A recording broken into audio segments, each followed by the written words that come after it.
Welcome back to Making with Moss Marsh. Today I'm at Savannah's beloved Service Brewing, and crafting with me is Kevin Ryan, owner and former Army commander. He and his wife Meredith started Service about 6 years ago, and I can't wait to get inside the tap room and make some leather koozies. For today's project, you'll need a koozie, paper, a pen or Sharpie, leather, scissors, a prong punch or a nail, a hammer, wax thread, and a wide-eyed needle.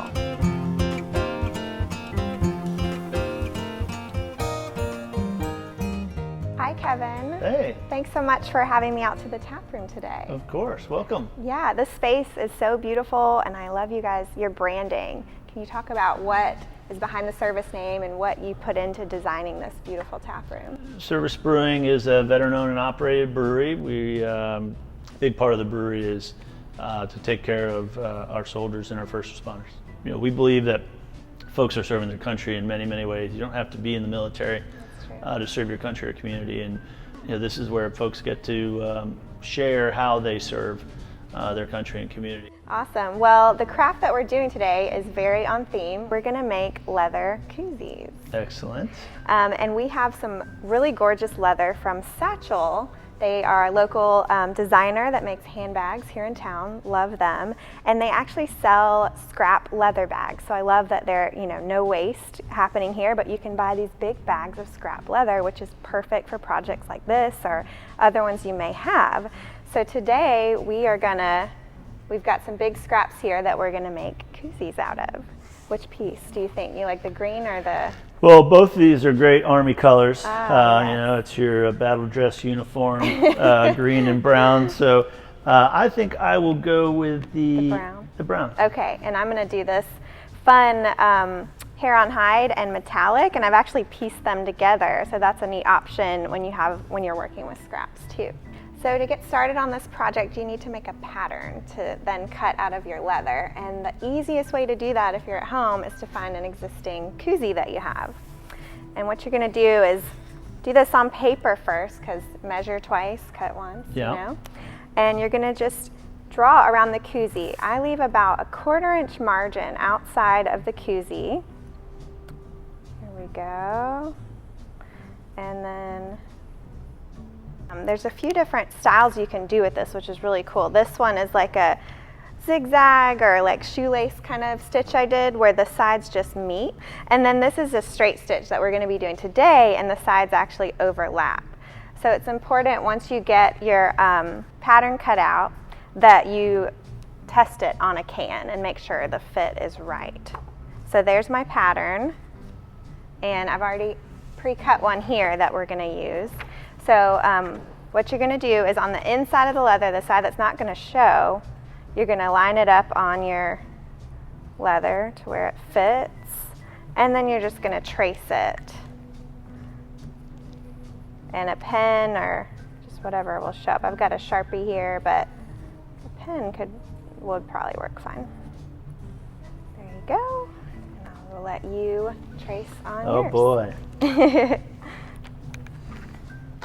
So what made you fall in love with brewing? Where did that begin? Well, I've always enjoyed craft beer. Really what happened is when I was at West Point, I went out to the Air Force Academy to play rugby. And at the after party, which is the most important part about a rugby game, someone handed me a fat tire from New Belgium Brewery. And it really my first experience with craft beer at that time, and that just kind of started the journey. We started playing the brewery in September of 2012, and then opened up, sold our first beer in July of 2014. So a very fast. I was going to say, that was super fast. Yes, and so most important part is I hired folks that know how to make beer, because my skills were not quite developed at the time. Okay, so once you've done the cutting, now we get to use some tools. And here we have, these are prong punches.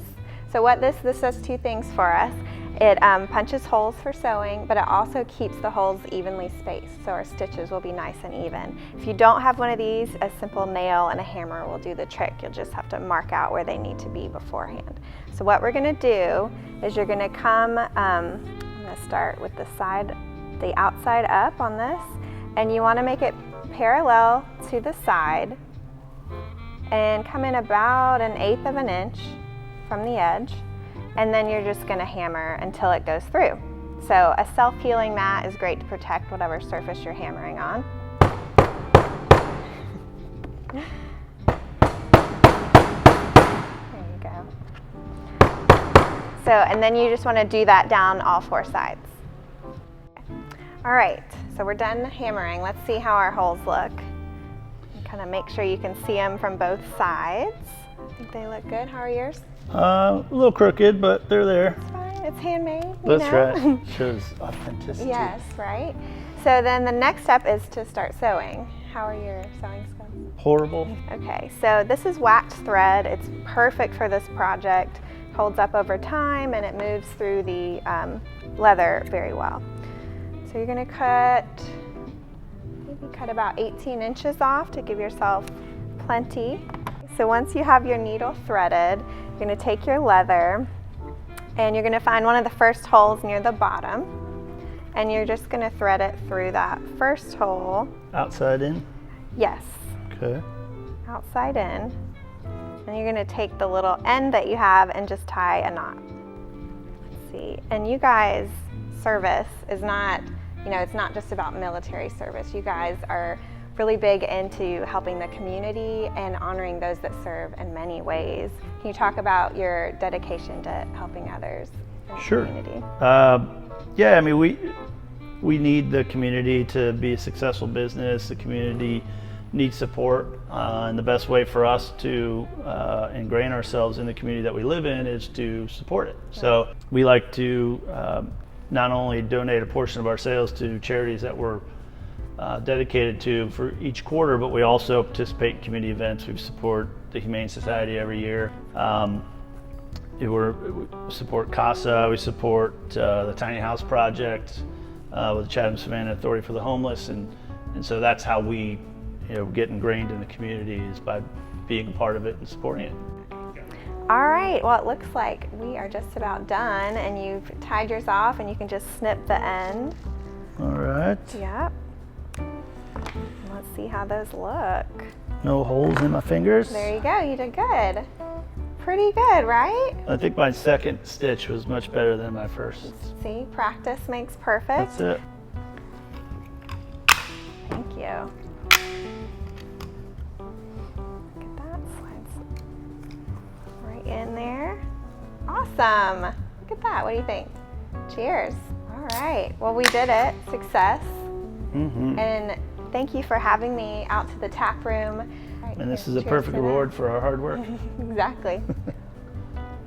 So if you guys try this project at home, remember to stop by Satchel to grab some awesome leather scraps and send us your photos. Until next time, stop by Service and have a beer. Thanks for tuning in. Cheers.